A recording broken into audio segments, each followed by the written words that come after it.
This is a Dyson ball animal of some description. I believe it is a UP22. Yes, the last generation. I like these machines. This one has been used in a shop. I don't quite know what shop. It's a mate's missus who brought it round, so limited information. Makes a horrible noise of which I do not know what type yet. We're going to turn them together, have a look and see what could possibly be wrong with this reliable premium upright vacuum cleaner. Let's have a look.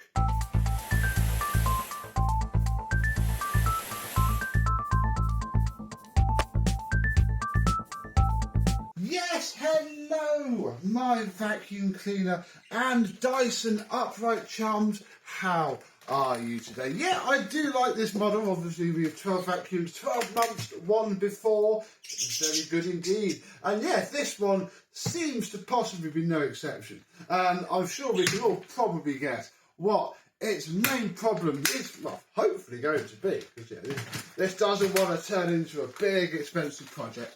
No. So let's just unplug it. Yeah, you can tell it's used in a shop look because it has a valid current, recent actually, literally last month, pat test on it. So yeah, there we go. That proves that it is used semi-commercially. Right, place your bets now. Motor or clogged filters?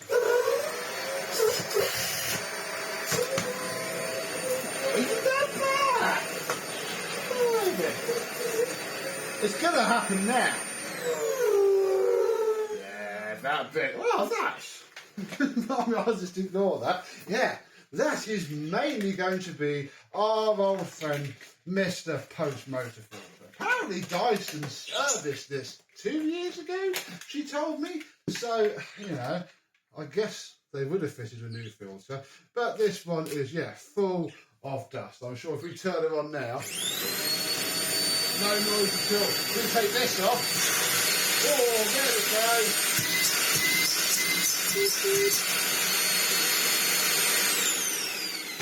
Yeah, we just got ourselves a nice little 10-minute video of me showing you a very dusty Dyson before. We're now going to give it a quick speed up montage, quick and dirty refurb, and then fit some new filters.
There we go, for just a vacuum off with the victorious Victor V9, we have things much better. There's a lot of fine, black, powdery stuff in this brush roll housing, so that was good that we got that out before it started sanding down the inside of this brush roll until it no longer fitted perfectly. The bearing in here is fine. That's a bit of a weak point. Oh, I have just noticed that though, we'll get that out, and that's probably fine enough. Like I say, we're not going to go wild on this one, especially this bit when it's doing it, because it's here. Oh, click, there we go. So that's done, that's almost done. What we need to do now is take this and this outside and give it a good airline out.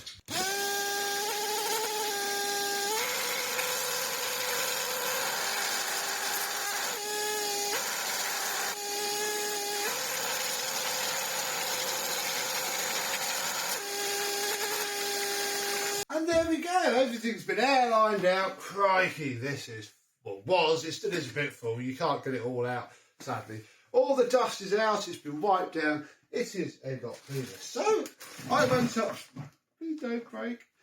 I went upstairs and got these. Thank you very much, Lisa.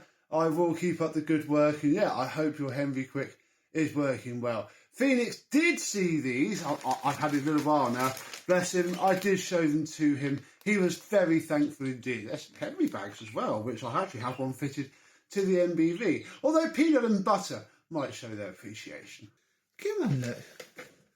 This is the first video I'm actually filming with them, so they are, bless them, they are a little bit timid. Go on, butter. Yeah, Phoenix is gone, but the cage has life in it once more. Because, yeah, I got peanuts and butter. Two little rescue birds. I'd have probably introduced them to you, actually, in 12 vacuums, 12 months, because that will come before this video. But, I mean, these were for Phoenix, but you're now the Becco 1987 birds. So, oh, bless Phoenix. But peanut and butter, that was probably for you as well. Yeah, they're not too excited about all the lights, are you? No, you'll come round, don't worry. You'll get used to it. Yeah, you better do. Interesting to see what they sound like in the edit. They have made these beautiful chirples. And yeah, bless Phoenix. He was quite vocal.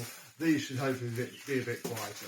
And yeah, thanks to Lisa for popping onto my Amazon wish list and buying me a few bits. We now have a set of filters. They're from a DC40, but nobody cares. They fit perfectly fine and are far cheaper than all of this nonsense. I mean, people say that this deadens the sound just a little bit.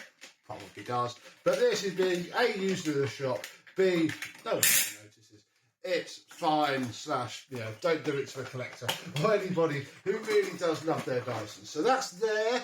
We can pop the bin back into or over the cyclone, click that down, open you up, open up this brand new filter. Very nice indeed. And that should be all this machine really needs. Oh yes. All the dust has come out of it. Yeah, see all the dust that's all over me, look. Yeah, that is absolutely cured. Let's just check it still suctions on the carpet. Oh yeah, much better. Wow. There we go. All fixed. Very nice indeed.